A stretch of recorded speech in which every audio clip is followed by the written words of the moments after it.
Olha só, pessoal, que interessante. Eu tô com uma bobina aqui, ó. Por quê? Porque eu vou calcular a reatância indutiva, ou seja, a oposição que a bobina apresenta à corrente elétrica. E daí, pessoal, nós vamos ver algumas lógicas que acontecem na fórmula da bobina. Se você puder ficar até o final desse vídeo, certo, pessoal? Então, o que acontece? Qual é a fórmula que nós usamos para reatância indutiva, para a oposição da bobina à passagem de corrente elétrica? O X é de reatância, o L é de indutância, é igual a 2 vezes o π é uma constante, tá? Vezes frequência, vezes a indutância da bobina. Esse 2π vezes frequência é como se fosse essa letra grega aqui, pessoal.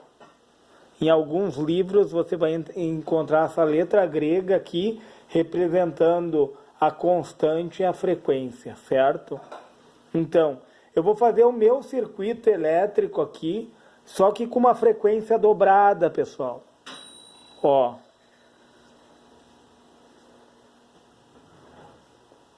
...220 volts, que é a minha rede, né? Com 120 Hz, pessoal. Hertz é frequência.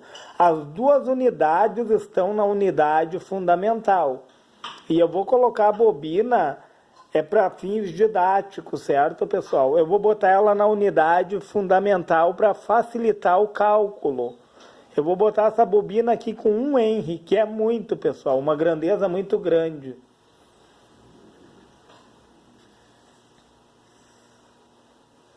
Então, como que funciona? Vamos aplicar, então. Vou pegar meus 120 Hz, tá? Reatância indutiva. Aqui a constante eu já vou multiplicar, que é 3,14 vezes 2 dá 6,28. Que vai multiplicar a frequência. Tem uma frequência dobrada de 120 Hz. E a minha bobina está na unidade fundamental, que é 1 Henry vezes 1. Pessoal, se tu olhar para a fórmula... Quanto maior a frequência, maior a oposição da bobina, pessoal. Quanto maior a frequência, ó, 120 é a frequência. Quanto mais hertz, a bobina funciona como uma chave aberta. Então, eu já fiz esse cálculo. A reatância indutiva aqui vai dar 753,60 ohms. Se dá a resistência, pessoal. Reatância indutiva, a bobina no circuito elétrico é um componente reativo. Certo, pessoal? Alguns representam com o J, pessoal. Aquele número imaginário da matemática lá, que é utilizado, números complexos, né? Então, na eletrônica, esse número aqui é representado pelo J, reatância indutiva, que usa o ômega, que nada mais é que uma resistência, pessoal. Entenderam? Oposição à passagem da corrente. Quanto maior a frequência, maior a reatância, maior a resistência. Quanto maior a indutância, quanto mais armazenamento tem essa bobina, maior a resistência.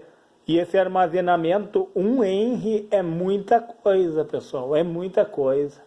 Vocês sabem, né, que a bobina armazena carga pelo campo eletromagnético. Ela vai armazenar elétrons ali. Ela funciona como se fosse um balde, entendeu? Que guarda água. Então, mas o que acontece? Vamos ao cálculo. Vamos colocar na minha rede aqui, o convencional é 60 Hz, pessoal. Eu estou usando isso para fazer um comparativo. de dobrar e de diminuir pela metade, entendam? Então, reatância indutiva é 6,28, né, que o π é uma constante, vezes a minha frequência 60 Hz, vezes a indutância, que é 1 Henry. E eu já fiz o cálculo, pessoal. A reatância indutiva vai dar 376,80 ohms, certo? Vocês viram? Eu vou dividir no meio, eu vou usar uma caneta vermelha aqui, pessoal, para dividir no meio, para separar aqui, para nós não nos confundirmos. Tá? Aqui, ó, pessoal, eu estou usando 60 Hz, ó. 60 Hz, tá? E aqui, ó, eu estou usando 120 Hz. Vocês viram que aonde dobrou a frequência, dobrou a resistência? Aonde caiu pela metade a frequência, caiu pela metade a frequência. Ou seja, elas são diretamente proporcionais.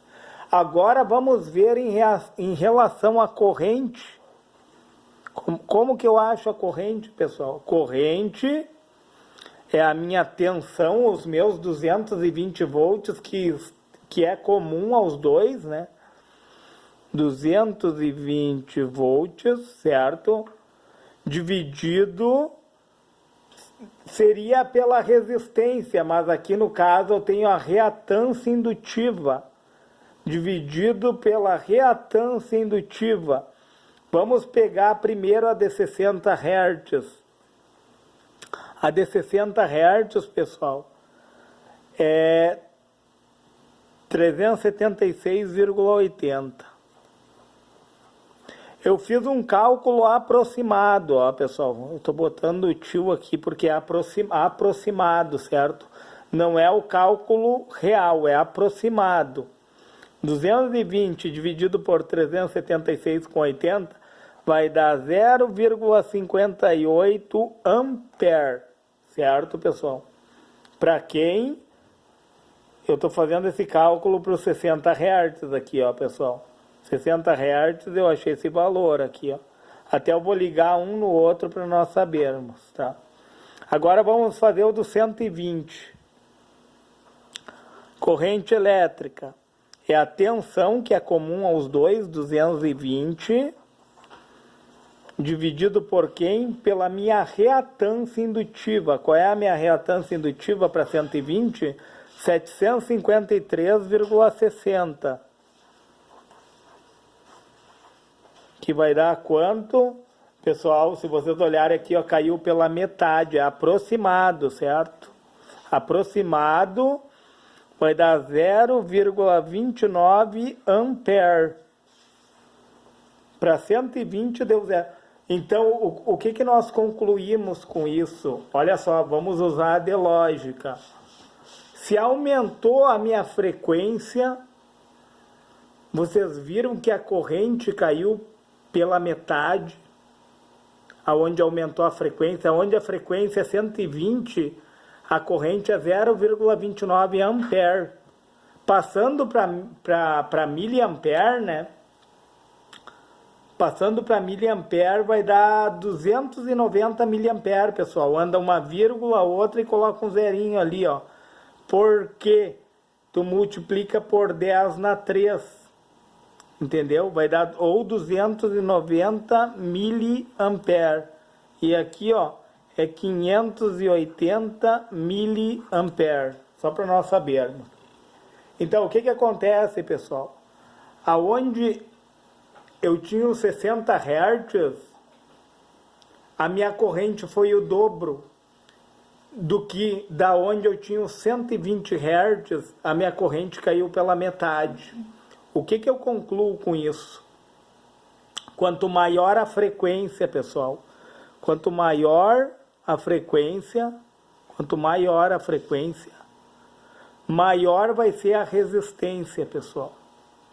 Então, aonde eu tinha 120 Hz, vocês concordam comigo que a bobina em altas frequências, ela funciona como uma chave aberta?